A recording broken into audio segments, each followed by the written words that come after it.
ప్రియమైన దేవుని ఆలోచనలో ఉన్నటువంటి పిల్లలారా, చేరువచ్చిన అందరికీ ప్రభునామంలో మనకి వందనాలండి. గ్రంథంలో నుండి మత్తయి సువార్త 26వ అధ్యాయం 12వ వచనం మరొకసారి చదివినట్లయితే మనము గమనించుకుందాము. ఈమె ఈ అత్తరు నా శరీరము మీద పోసి నా భూస్థాపన నిమిత్తము దీనిని చేశాను. సర్వలోకమందు ఈ సువార్త ఎక్కడ ప్రకటింపబడునో అక్కడ ఈమె చేసినది ఈమె జ్ఞాపకార్థముగా ప్రశంపబడునని మీతో నిశ్చయముగా చెప్తున్నానని ప్రభువు ఇక్కడ తెలియపరుస్తున్నాడు. మొదటిగా మనము గమనించినట్లయితే ప్రియమైన దేవుని సంగమా, ఆయనకు ఒక శరీరము ఈ భూలోకంలో దేవుడు ఇచ్చినట్టుగా మనము ప్రవక్తల ద్వారా ఇందాక పాట పాడుకున్నాము. దూతలు తెలిపిన ప్రకారము లేదా ప్రవక్తలు తెలిపిన ప్రకారము యేసుక్రీస్తు ప్రభు వారి పుట్టుక ఒక శరీర ఆకారంతో, ఆయన మనలాంటి శరీరంతో పుట్టినాడు. ఇక్కడ ఆ శరీరమే అని వ్రాయిస్తూ దేవుడు వచ్చినాడు. ఈమె ఈ అత్తరు నా శరీరము మీద పోసి ఈ భూస్థాపన నిమిత్తము దీనిని చేశాను. ఆయన ఒక శరీరము మొదటిగా మనకు ఇక్కడ కనపడుతూ ఉంది. నా శరీరం మీద పోసి ఒక ఆ విలువైన అత్తరుతో ఆమె అక్కడ చక్కని ఆరాధన చేసినట్టుగా ప్రభువారే చెప్పినాడు. ఎక్కడైతే నా సువార్త వినిపించబడుతుందో అక్కడల్లా కూడా ఈమె చేసినటువంటి ఈ గొప్పదైన పని, ఈ సువార్తలో కూడా ఈమె చేసినటువంటి కార్యము వినపడును, అది నిశ్చయము అని దేవుడు చెప్పినట్టుగా చూస్తాం. ఇక్కడ మనము ఈ యొక్క వాక్య భాగంలో ఆయనకు ఒక శరీరము, నా శరీరము అంటూ దేవుడు యేసుక్రీస్తు ప్రభు వారి సాక్షాత్తుగా మనకు ఆ శరీరము ఉందని తెలుపుతూ ఆయన వ్రాయిస్తూ వచ్చినాడు పరిశుద్ధాత్మదేవుడు. అలాగే చూడండి, ఆయన ఒక శరీరముగా పుట్టినాడు. అలాగే ఆయన మనిషిగా కనిపించాడు. చూద్దాము యోహాను సువార్త 4:9.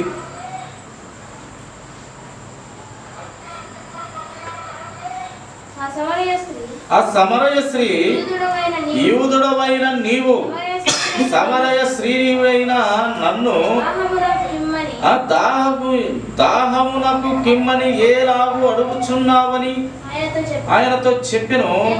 ఏలయనగా యూదులు సమరయ స్త్రీలతో సాంగత్యం చేరు. నీకు తెలుసును కదా, యూదులు సమరయులతో సాంగత్యం చేరు, ఏలా నీవు అడుగుచున్నావని ఒక మనిషిగా దేవుడు ఇక్కడ కనపడినాడు. సమరయ స్త్రీ అక్కడ శరీరంగా కనపడిచినాడు. ఇక్కడ ఒక యూదుడుగా, ఒక యూద మనిషివిగా సమరయులకు స్త్రీనైన నన్ను మీకు సాంగత్యం లేదు, ఏలా నీరు అడుగుచున్నావంటూ ఇక్కడ ఆయన ఈ యొక్క వాక్య భాగంలో మనిషిగా ఆయన కనపడతాడు. అలాగే ఆయన ఆ పెరుగుతూ ఉన్నటువంటి వాతావరణము కొన్ని మాట మనం చూస్తాము. లూకా సువార్త 2వ అధ్యాయము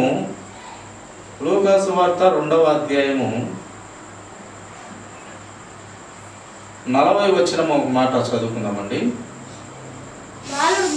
బాలుడు జ్ఞానముతో నిండుకొనుచు ఎదిగి బలము పొందుచుండెను, దేవుని దయ అతని మీద ఉండెను. యేసుక్రీస్తు ప్రభు వారు ఇక్కడ సాక్షాత్తుగా ఆయన గురించి వ్రాయిస్తూ వచ్చినాడు పరిశుద్ధాత్మ దేవుడు. బాలుడు అనగా యేసుక్రీస్తు ప్రభు వారు జ్ఞానముతో నిండుకొనుచు ఎదిగి బలము పొందుచుండెను, దేవుని దయ ఆయన మీద ఉండెను. ఇక్కడ ఆయన పెరుగుతూ వస్తున్నాడు. శరీరముగా కనపడినాడు, మనిషిగా కనపడుతూ ఉన్నాడు దేవుడు. మళ్ళీ ఆయన బాలునిగా పెరుగుతూ, జ్ఞానముతో పెరుగుతూ ఆయన ఈ యొక్క లోకములోని జీవనము చేసినట్టుగా మనము చూస్తూ ఉన్నాం. చూడండి, ఆయన ఏ విధంగా ఆయన ఈ యొక్క లోకంలో బ్రతికిన బ్రతుకు తీరు మనము గమనిస్తూ ఉన్నాం. ప్రియులారా, యేసుక్రీస్తు ప్రభు వారు బ్రతికినటువంటి తీరు, ఆ పద్ధతి, ఆ క్రమము, ఆ నియమ నిష్ఠలను మనం కొన్నిగా జ్ఞాపకం చేసుకుందాం ఈ రాత్రికాల సమయం. కనుక ఆయన బాలుడుగా ఉన్నప్పటి నుంచి జ్ఞానముతో నిండుకొనుచు ఎదిగి బలము పొందుచుండెను, దేవుని దయ అతని మీద ఉంటూ వస్తుంది. అలాగే చూడండి, అదే 2వ అధ్యాయం లూకా సువార్త 46వ వచనంలో ఆయన ఒక మంచి మాట మాట్లాడతారు. 46 చూడండి. 3 దినములైన తరువాత ఆయన దేవాలయంలో బోధకుల మధ్య కూర్చుండి వారి మాటలను ఆలకించుచు వారిని ప్రశ్నలు అడుగుచు ఉండగా చూచిరి. యేసుక్రీస్తు ప్రభువారు చూడండి, జ్ఞానంతో ఆయన బలం పొందుకుంటూ, జ్ఞానముతో ఎదుగుతూ, ఆ దేవాలయంలో వాక్యం చెప్తున్నట్టు వారి మాటలు వినుచు ప్రశ్నించుతూ వచ్చాడు. ఆలకించుచు వారిని ప్రశ్నలు అడుగుచు ఉండగా చూసినారు అక్కడ ఉన్నటువంటి జనం. ఆయన పిల్లప్పటి నుంచి, అందుకే ఆయన ఒక ఆత్మీయమైన మాట మాట్లాడినప్పుడల్లా అక్కడ ఉన్నటువంటి జనము, ఆ ఊరిలో జనము, శాస్త్రులు, పరిసరులు, సద్దుకయ్యులు వీళ్ళందరూ కూడా ఆశ్చర్యపోతారు. నేనే జీవము, నేనే మార్గము, నేనే సత్యం అంటాడేంటి, లేదా నన్ను తినండి అంటాడేంటి, జీవాహారము నేనే అంటాడేంటి, మీకు తెలియని ఆహారము నా దగ్గర ఉన్నది అంటాడేంటి, నన్ను తినమని అంటాడేంటి అని విచిత్రమైన ఆలోచనలు వాళ్ళకి వస్తాయి. ఎందుకంటే ఈయన అప్పుడప్పుడు యేసుక్రీస్తు ప్రభువారు దైవిక సంబంధమైన దైవ ఆలోచనలతో తండ్రి మాటలను తెలియపరుస్తూ తండ్రి చిత్తం నెరవేర్చడంలో భాగంగా ఆయన మాటలు కొన్ని ఉంటాయి. అప్పుడు వారికి అర్థం కాదు. అర్థం కానప్పుడు ఏమంటూ వస్తారు, ఈయన బ్రతుకంతా మనము చూసిన వారినే కదా, ఈ వడ్లవాని కుమారుడే కదా మాట్లాడుతున్నది, ఈయన పుట్టుట మనం చూస్తేవి కదా అని వారు కొన్ని మాటలకు అభ్యంతర పడేవారు. ఈ జ్ఞానం బట్టి ఎలా వచ్చింది నాకు ఈ జ్ఞానము? వడ్లవాని కుమారుడు కదా, మన కళ్ళ ముందు పుట్టి పెరిగినవాడే కదా, ఏంటి నన్ను తినమంటాడేంటి, పరలోక రాజ్యంలో దేవుని కుమారుడు అంటాడేంటి అని వాళ్ళు ఆత్మీయంగా మాట్లాడిన ప్రతి సూరి వారికి అర్థం కాక ఆ దేవుణ్ణి అపార్థంలో చేసుకునే బిడ్డలుగా మనకు కనపడతారు వాళ్ళు.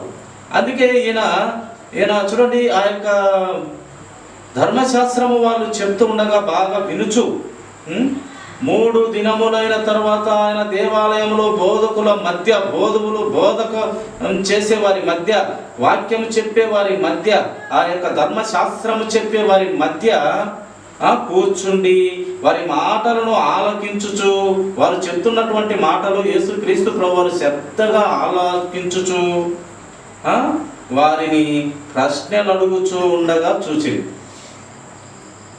అంటే దేవుడు ప్రశ్నలు వేసేవాడు.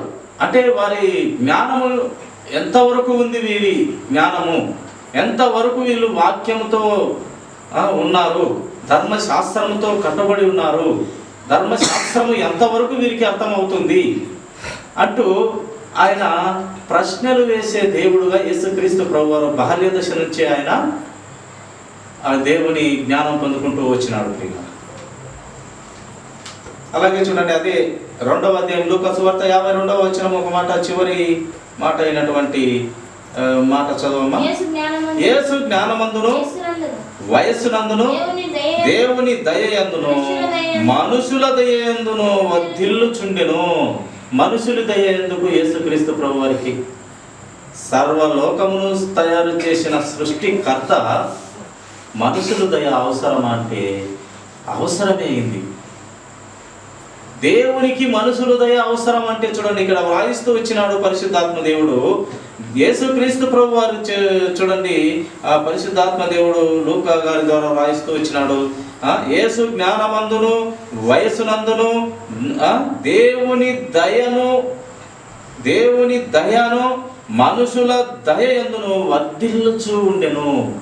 అంటే ఆయన బ్రతుకు క్రమము, ఆయన ఆలోచన విధానము ఎంత పద్ధతిగా, ఎంత నమ్మకంగా, ఎంత సత్యములో, ఎంత అద్భుతంగా ఆయన జీవితము పాపం అంటించుకోకుండా పాపము లోకములో బ్రతికినటువంటి గొప్ప దేవుడు యేసుక్రీస్తు ప్రభువు. అనుక్షణము చూసేదంతా పాపమే కనపడుతుంది. ఆ పాపానికి దూరంగా బ్రతికినటువంటి గొప్ప దేవుడు మన బాలుడైనటువంటి యేసుగా ఇక్కడ మనకు కనపడతా ఉంటుంది. ఆయన చిన్నతనం నుండే చూడండి జ్ఞానమందును ఆ దేవుని దయతోనూ మనుషుల దయతోనూ పెరిగి పెద్దవాడైనట్టుగా మనకు లేఖనము భాగంలో కనపడుతుంది. ఇంకా ఆయన చూడండి ఇంకా చాలా విషయాల మీద ఆయన జీవితము పరిశీలిస్తే చాలా అద్భుతమైన జీవితముగా ఉంటుంది. అలాగే మార్కు సువార్త 1:35 ఆయన అందరి కొరకు ప్రార్థించను. ఇక్కడైతే దేవుని జ్ఞానం విషయంలో జ్ఞానము నేర్చుకుంటూ మనుషుల దయ దేవుని దయ పొందుకుంటూ వచ్చాడు. ఆయన పెరుగుతూ వచ్చాడు. ఆయన మనిషిగా ఆ యొక్క ఆ స్త్రీ దగ్గర నీళ్లు అడగడం జరిగింది. అలాగా ఆయనకు ఒక శరీరం అమర్చబడి ఉందని ఆమె అత్తరు పగలగొట్టి ఆయన పాదాల మీద పోసినట్టుగా ఆయన శరీరం మీద పోసినట్టుగా మనకు వాక్యం కనపడుతుంది. అలాగే ఆయన జీవితం అంతా చూడండి ఎంత ధన్యకరమైన జీవితము, ఎంత మాదిరికరమైన జీవితము, ఎంత చక్కని జీవితము. ఎక్కడైనా పాపానికి దాసోహమైనట్టు కనపడుతుందా ఆయన జీవితం అంటే? ఆయన జీవితంలోనే అలాంటి జీవితం లేదు. ఎప్పుడు సత్యంలోనే ఉన్నటువంటి గొప్పదైన దేవుడు యేసుక్రీస్తు ప్రభువారు. ఆయన ప్రార్థించేది ప్రతి ఒక్కరి కోసం ప్రార్థించాడు. ఆయన ప్రార్థన చేస్తే ఆ చెమట రక్తముగా మారుతూ వచ్చిందంట. ఎందుకలా? ఒక్కోపారి నిజమే, చెమట అంటే ఒట్టి చెమటే కాదు, ఒంటిలో చెమటంతా కూడా పోతే బాడీ డీహైడ్రేషన్ అయ్యి పడిపోతారు. ఒట్టి చెమట అంటే చెమటనే కదా, ఆ చెమట రక్తం ప్రియులం. అది సైన్స్ కూడా ప్రూవ్ చేసింది. ఒక్కొక్కసారి ఆ చెమటనే రక్తంగా మారిపడుతుందంట. అది చాలా రేర్ పర్సన్లో జరుగుతుంది. ఆ యొక్క విషయంలో యేసుక్రీస్తు ప్రభు వారికి జరిగింది. ఆయన ఈ లోక సంబంధమైన ఆలోచనలన్నీ చేసి దేవునికి ప్రార్థన చేయగా ఎంత ఆలోచన చేసినాడో, ఎంత కన్నీరు మున్నీరుగా పెట్టి ప్రార్థన చేసినాడో, ఆ చెమట కారుతుంటే ఆ చెమట బిందువు నేల రాలినప్పుడల్లా రక్తపు చుక్కలుగా కనపడినని మనకు లేఖనం తెలుపుతుంది. సరే, ఈ రక్తపు చుక్క, ఈ చెమట చుక్క రక్తంగా మారి నేల మీద పడుతూ ఉంటే ఎంత ఆతృత, ఎంత దేవుని ఆలోచనలో గడుపుతూ, ఎంత శ్రద్ధ పెట్టి, ఎంత ఓపికతో ఆయన ప్రార్థన చేస్తూ ఉన్నాడు. ఈ ప్రార్థన ఎవరి కోసము అంటే ఆయన కోసం అయితే కాదు. యేసుక్రీస్తు ప్రభువారు తన కోసం ఎప్పుడు ఇది కావాలి అది కావాలని ఆయన ఎప్పుడే కానీ అడగలేదు. కనీసం ఆయనకు ఇల్లు లేదు, వాకిలు లేదు. చెప్తున్నాడు కదా ఆయనే, నాకు తలవాల్చుకొనుటకు ఏమంటే తలగడ కూడా లేదు, తలవాల్చుకున్నట్టుకు ఆయనకు స్థలం లేదు. మరి ఈ సృష్టినంతా సృష్టించిన దేవునికి తలవాల్చుకున్నట్టుకు స్థలం లేదు, ఇల్లు లేదు, వాకిల్ లేదు. ఎప్పుడు ఆయన వీధులు, రాత్రిపూట అడవిలో ప్రార్థనలు, పెందల కడనే చీకటి ఉండగానే ప్రార్థనలు, సమయం చిక్కినప్పుడల్లా సువార్త, దేవుని సువార్తలు, అక్కడ ఇక్కడ ఊరిలో తిరుగునప్పుడల్లా అద్భుత కార్యములు, సూచక్రియలు, రోగాలు లేకుండా చేయడము, ఇదే ఆయన పని. ఇంకా ఎక్కడ కానీ ఒక చిన్న మిస్టేక్, చిన్న పాపంకైనాను ఆయన తలొగ్గినట్టు లేదు. అందుకే ఆయన అంటే అంత ఇష్టం కాబట్టి ప్రతి క్షణము ఆయన పాదాల చెంతలకు ఆత్మలు వచ్చి వాళ్తూ ఉన్నాయి. ఆయన పాదాల చెంతకు ఆత్మ వచ్చి వాళ్తుంది అంట. అనగా ఆయన ప్రేమ, ఆయన కరుణ, వాత్సల్యత, ఆయన కార్చిన రక్తము, ప్రతి ఒక్కరి కోసం రక్తము కార్చినాడు. ఆయన ప్రతి ఒక్కరు మంచి కోరి రక్తము కార్చినాడు. ప్రతి ఒక్కరు బాగుండాలని, ప్రతి ఒక్కరు నీతిగా ఉండాలని, ప్రతి ఒక్కరు యథార్థంగా, పవిత్రంగా, నీతిగా, సత్యములో నా మాదిరి ఉండాలి మీరు అన్నటువంటి గొప్పదైన దేవుడు యేసుక్రీస్తు ప్రభువారు. ప్రియుల, ఆయన ప్రార్థించను ఆయన కోసం కాదు, ఆయన శోధింపబడను ఆయన కోసం కాదు. ఆయన ఎంతో విధేయత నేర్చుకున్నాడు. ఆ విధేయత కూడా ప్రజల కోసము. ఆయన కోసం అయితే ఆ విధేయత నేర్చుకోలేదు. ఆయన ఆకలి కొన్నాడు, ఆయన కోసం కాదు. ఆయన కలువరి శిలువలో కొడుతూ ఉంటే దాహం అడిగినాడు. ఆ దాహము తీర్చనికి, ఆ దాహం కోసం కాదు ఆయన అడిగింది. దాహము అడుగుతాడనే లేఖనము నెరవేర్చబడాలి కనుక ఆయన దాహము కొన్నాను. ఆ లేఖనము నెరవేర్చాలి. ఆయన ప్రవక్తలు భక్తులు చెప్పినటువంటి మాటను నెరవేర్చాలి కనుక ఆయన అక్కడ ఆకలి కొనేను, దాహము వేసెను. అలాగే చూడండి, ఆయన ఆకలి కూడా ఒకరి శిష్యులు, ప్రభువా మన దగ్గర భోజనం ఉన్నది, బోధకుడా తిందురాను అన్నప్పుడు మీరు తినండి నాయన, నాకు వేరే ఆహారం ఉందండి. వాళ్ళు పొరపాటు పడి ఇంకా మంచి ఆహారం ఎవరన్నా తెచ్చిచ్చినారేమో అనేసి వాళ్ళు ఎదురు చూసినప్పుడు అప్పుడు ఆయన మళ్ళీ తిరిగి తర్వాత మాటగా, నాకు తండ్రి మాటలే ఆహారమై ఉన్నది కనుక ఆ మాటలను నేను నెరవేర్చాలి కనుక నాకు అదే ఆహారమై ఉన్నది నాయన, మీరు కానివ్వండి అన్నాడు. ఆయన ఆహారానికి ఆతృత పడినట్టుగా లేడు, కానీ ఒక జక్కయ్య విషయం కాడి దగ్గర ఆయనను మార్చాలనే ఆశతో ఆ అబ్రహాము కుమారుడైన జక్కయ్య దగ్గర, జక్కయ్య దిగిరా, నేను నీ ఇంట విందు చేస్తాను అన్నాడు. నీ ఇంట నేను వస్తాను, ఇద్దరం కలిసి భోజనం చేస్తాము అన్నాడు. ఆయన వేసే ప్రతి అడుగు, ఆలోచన చేసే ప్రతి ఆలోచన ఆయన కోసం అయితే ఎంత మాత్రము కాదు ప్రియులారా. ఆయన ఆకలి కొనెను, ఆయన దప్పికొనెను, ఆయన శోధింపబడెను, ఆయన విధేయత మనందరి కోసము నేర్చుకొనెను. ఆయన ఇంకా చూడండి ఆలసిపోయినట్లుగా మనము చూస్తాము చాలా చోట్ల. ఆయన సొమ్మసిల్లిపోయినట్లుగా ఒకరి పడవలో ఉన్నప్పుడు, ఆలసిపోయి నిద్రపోతున్నారు. అప్పుడు విపరీతమైన తుఫాను, విపరీతమైనటు గాలి వానలు భయపడేంతగా శిష్యులు అది కొట్టడంతో ఆ యొక్క మన యేసుక్రీస్తు ప్రభువారిని లేపి వారు ఆ యొక్క తీవ్రత నుండి వారు తప్పించబడతారు. ఆయన కనీసం కంటి నిండా నిద్ర కూడా లేదు ఆయనకి. ఇదంతా కూడా ఆయన కోసం అంటే ఆయన కోసం అయితే కాదు, ప్రతిరోజు ఆయన ప్రజల కోసమే, ప్రతిరోజు ఆయన ప్రతి మనిషి కోసమే ఆయన జీవితము దారదత్తము. ప్రజలకు లోకమును ఎంతో ప్రేమించిన దేవుడు ఆ లోకము కోసమే బ్రతికి జీవించి పాపపు లోకములో పాపము అంటించుకోకుండా వెళ్ళినటువంటి ఏకైక వీరుడు, ధీరుడు, సూర్యుడు యేసుక్రీస్తు ప్రభువారు ప్రియులారా. చూడండి, ఇంకా ఆయన అలసిపోయినప్పుడు నిద్రపోయినట్టుగా కూడా ఆయన ఒక్కసారి చూస్తాము ఆ యొక్క దోణిలో. ఇంకెక్కడ ఆయన నిద్రపోయినట్టు కానీ, ఆకలికి ఆతుర పడినట్టు కానీ ఎక్కడ మనకు కనపడదు ప్రియుల. ఆయన మనల్ని ఎంతో ప్రేమించారు. ఇంకా ఆయన అమూల్యమైనటువంటి ఎన్ని కనపడతాయి ఆయనలో స్వచ్ఛమైన మాటలు. ఆయన కనికర పడతాడు. ఆయన ఒక సమయంలో కోపపడినాడు, 2 సమయాలలో ఆయన కోపపడినట్టుగా మనం చూస్తాం. ఒక మాట చూస్తాం, అది మార్కు సువార్త 3వ 5వ అధ్యాయం చూడండి. 3వ అధ్యాయము 5వ వచనము. మార్కు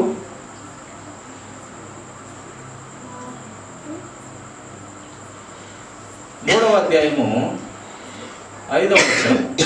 ఆయన వారి హృదయ కాఠిన్యమునకు దుఃఖపడి కోపంతో వారిని కలియజూచి నీ చెయ్యి చాపమని ఆ మనుషునితో చెప్పాను. వాడు తన చెయ్యి చాపగా అది బాగుపడను. కనుక ఈయన ఇంకా 2 చోట్ల ఆయన కోపపడినట్టుగా చూస్తాం. ఒకసాట పేతురు ఏమంటాడంటే, ఇంకా నేను కొన్ని దినాలకు మీకు నేను ఉండకుండా పోతాను, ఇంకా నేను చనిపోతాను అని ఆ శాస్త్రులు పరిశీలకు వారు చెప్పండి అన్నప్పుడు ఆ యొక్క పేతురు ఆ మాట నీవు అనకుందువు గాక, అది అమంగళమవును గాక, అంటే ఆ మాట నెరవేరకుండును గాక అన్నప్పుడు అప్పుడు దేవునికి కోపం వస్తుంది. ఎందుకంటే దేవుడు ప్రతి మనిషి పాపాన్ని తీసివేసుటకు, రక్తము కార్చుటకు, చనిపోవుటకు వచ్చినాడు కనుక ఆ చనిపోవడము వద్దు అన్నట్టుగా ఈయన ఆలోచన ఉన్నది కనుక పేతురుని ఏమంటాడు, సతానా వెనక్కి వెళ్ళు, సతానా నువ్వు వెనక్కి వెళ్ళు, దేవుని ప్రణాళిక దేవుని ఉద్దేశములు నీకు తెలియదు, వెనక్కి వెళ్ళు సతానా అంటాడు. కానీ బాగా ప్రేమించినటువంటి ఆయన వెళ్ళు వెనక్కి, దేవుని ఉద్దేశాలు నీకు తెలియవు, వెళ్ళు వెనక్కి అంటాడు. ఎందుకంటే ఆయన రక్తము కార్చి చనిపోయేదానికే వచ్చినాడు. లేఖనాలు నెరవేర్చబడు నిమిత్తం తిరిగి దేవుని కుమారుడు గనక శక్తిని పొందుకొని లేస్తానని లేఖనం చెప్పింది కనుక లేపబడతాడు. అసలు యేసుక్రీస్తు ప్రభు వారు నేను మరణము పొందుటకును తిరిగి తీసుకొనుటకును నాకు అధికారం కలదని చెప్పినాడు యేసుక్రీస్తు ప్రభు. ఆ మరణం అవ్వేదానికి లేక మరణం అవ్వకుండా ఉండేదానికి నాకు అధికారం కలదు, కానీ నేను ప్రాణం పెట్టనీకే వచ్చాను. అది ప్రాణము పెట్టి తిరిగి లేవగలిగిన శక్తివంతమైన క్రీస్తు తెలియపరచుటకు, రుజువుపరచుటకు, ప్రవక్తల మాటను నెరవేర్చుటకు, మహాభక్తుల మాటను నెరవేర్చుటగా, దేవుని కుమారుడుగా లేపబడుటకు ఆయన శక్తిని పొందుకొని లేచినాడు. అసలు యేసుక్రీస్తు ప్రభు వారికి మరణము అసంభవము అని వ్రాయబడింది. కానీ ఆయన ప్రణాళిక నెరవేరాలి కాబట్టి ఆయన చనిపోతూ వచ్చినాడు. ప్రజలందరి కోసం, అందరి కోసము ఆయన చనిపోతూ వచ్చినాడు. ఆయన కనికర పడతాడు. అలాగే ఆయన ఇందాక చెప్పుకున్నట్టుగా కోపపడతాడు. ఒకసారి ఆయన కోపపడిన సందర్భము ఇంకొక దేవాలయంలో, సమాజం కొడుకునే దేవాలయంలో అక్కడ వ్యాపారం చేస్తూ ఉండగా అక్కడ కూడా ఆయన కోపపడతాడు. ఒక తాళ్ళ లాంటి కొరడాలు తీసుకొని ఆయన చెల్లా చెదురుగా కోపపడి బల్ల ఎత్తేయడము, ఆ యొక్క తాళ్ళతో కూడినటువంటి కొరడాలతో అదిలించడం, కొని కొట్టలేదు, అదిలించినాడు. నా దేవుని మందిరమును ఇలా నవ్వుల పాలు చేస్తారా, ఇలా వ్యాపార స్థలాలుగా చేస్తారా అనేసి ఆయన కోపపడి అక్కడ కొంచెం చెదర కొట్టినట్టుగా మనం చూస్తాం. కోపపడి ఇంకా ఆ 2 చోట్ల ఇంకా ఆయన ఎక్కడ కూడా ఆయన కోపపడినట్టు లేదు. అలాగే ఆయన కనికరపడేవాడే, దయ చూపించేవాడే, కృప కలిగిన వాడే. ఇంకా ఆయన కన్నీరు కార్చే దేవుడు. ఆ కన్నీరు ఎవరి కోసం? ఆయన కోసమా? ఆ కనికరము ఆయన కోసమా? ఆ దయ చూపించడం ఆయన కోసమా? ఆయన కోసం ఏది చేసుకోలేదు యేసుక్రీస్తు ప్రభువు. ఆయన కన్నీరు కార్చేవాడు. ఎప్పుడు కన్నీరు కార్చేవాడు? లాజరు చచ్చిపోయినప్పుడు కన్నీరు కార్చాడు. ఒక్కగానొక్క కొడుకు చనిపోయినప్పుడు, లేదా ఒక్కగానొక్క కూతురు చనిపోయినప్పుడు, వారి కుటుంబాలలో వారి బాధను చూసి, కలతను చూసి కన్నీళ్లు విడుచుచు మూలుగుచ్చు మనసులో మూలుగుచ్చు ఆయన బాధపడినట్టుగా మనం చూస్తాము. ఒకరికి బాధ వచ్చి ఆయన తట్టుకోలేని దేవుడుగా మనకు కనపడతారు. ఆ చనిపోయినటువంటి వారిని లేపేంత వరకు, ఆ చనిపోయిన కుటుంబాలలో మళ్ళీ తిరిగి ఆనందముఖం చూసేంత వరకు ఆయన కన్నీటితోనే ఉండేవాడు. ఆ కన్నీరు ఎవరి కోసం? సమాజం కోసమే, సామాన్య కుటుంబం కోసమే, ప్రతి ఒక్కరి మనిషి కోసమే ప్రియులారా. అందుకే ఆయన కన్నీరు కార్చినట్టుగా యోహాను సువార్త 11:35లో మనం చూస్తాం ప్రియులారా.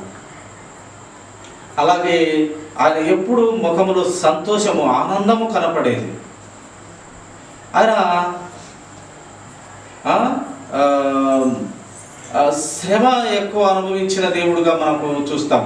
అలాగే ఆ శ్రమలలో,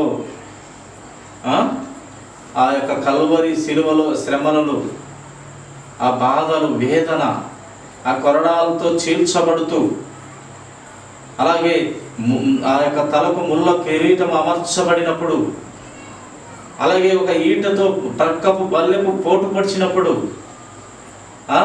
చేతులకు 2 చేతులకు చీలలు కొట్టినప్పుడు, 2 కాళ్ళకు మేకులు దించినప్పుడు ఎంత కన్నీరు, ఎంత శ్రమ పడినాడు. రక్తమంతా కార్చింది ఎవరి కోసం? ఆయన కోసమా? ఆయన కన్నీరంతా కూడా ఆయన కోసం కాదు, ఆయన రక్తమంతా ఆయన కోసం కాదు, ఆయన జ్ఞానమంతా సంపాదించింది ఆయన కోసం కాదు. ఎప్పుడు సంపాదించినాడు? ఆయన చిన్నప్పుడే ఆ యొక్క పెద్దల వద్ద వినుచు జ్ఞానము నేర్చుకుంటూను మనుషుల దయతోను దేవుని దయతోను ఎదుగుతూ వచ్చిన బాలుడు జ్ఞానము నేర్చుకుంటూ ఆ ధర్మశాస్త్రం చెప్తున్నటువంటి బోధకుల దగ్గర జ్ఞానము నేర్చుకుంటూ వచ్చింది ఆయన కోసమా? ప్రతిదీ ఆయన జీవితం అంతా ఆయన మాదిరి పెట్టిపోయినాడు మనకి. ఇలా బ్రతకాలి ప్రతి ఒక్కరూ. అందుకే ఆయన నా సారూప్యతలోకి రావాలని భక్తులు కూడా ఎంతోమంది క్రీస్తు సారూప్యత కొరకు క్రీస్తును ధరించుకొని బ్రతకాలి అని ఆయన ఎన్ని చోట్ల భక్తుల ద్వారా వ్రాయిస్తూ వచ్చినాడు. అందుకే ఆ భక్తుల మరణము యెహోవాకు విలువ కలిగిందంట. ఎందుకంటే భక్తులు క్రీస్తును ధరించుకొని బ్రతికినటువంటి పిల్లల మరణము ఆయనకు సంతోషము, ఇష్టము, మహా ఆనందము. మరణం ఏంది, ఆనందం ఏంటంటే నా పని అద్భుతంగా చేసినవరా నా కుమారుడా, నా పని అద్భుతంగా చేసినవరా నా కుమార్తె అని పిలుచుకుంటాడు అనమాట ఆయన. అక్కడ ఎంత గొప్ప బహుమతి ఇవ్వబోతున్నాడు, ఎంత గొప్ప కిరీటాలు ఇవ్వబోతున్నాడు, ఎంతమందికి పెద్దగా పెట్టబోతున్నాడు, ఆ జీవజల బుగ్గలు ఇవ్వబోతున్నాడు, ఆ యొక్క జీవజల ఫలాలు ఇవ్వబోతున్నాడు. చాలా పరలోక రాజ్యంలో ఈ భూమి మీద దేవుని జ్ఞానము 30% ఉంటే 70% పరలోక రాజ్యంలో ఆయన జ్ఞానము చూడబోతున్నాము. 30% మాత్రమే భూమి మీద దేవుని జ్ఞానము చూడగలుగుతున్నాము. ఆయన ఆ కొంచెం జ్ఞానంలో 30%, ఇంకా 70%, ఇంకా చాలా పర్సెంట్ మనము పరలోక రాజ్యంలోనే చూడాలి. ఏమేమిది అది అంటే కొన్ని చెప్పుకోవచ్చు. ఆయన శిష్యులకు కనపడినప్పుడు వారికి డోరు వేసినట్టుగానే ఉండగా యేసుక్రీస్తు ప్రభువు వారు లోపలికి వస్తారు.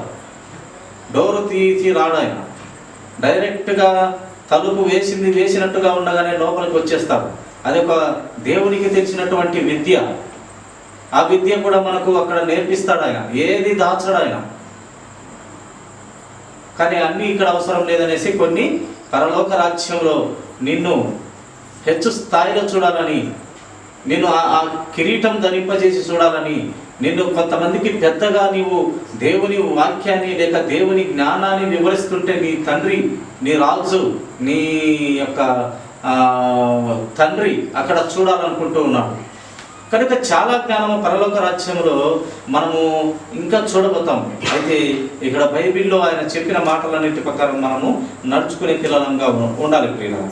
కనుక ఆయన ఎంతో కల్వరి శిలువలో హింస పొంది కొట్టబడుతూ, ఈడ్చబడుతూ, తన్నబడుతూ, ముఖం మీద ఉమ్మివేయబడుతూ, ఆయన బట్టలు ఈ యొక్క ఆకతాయి పిల్లలు ఎగతాళితో చీట్లు వేసి హేళన చేస్తూ చాలా సృష్టికర్తను ఇబ్బంది పెట్టారు ప్రియులారా.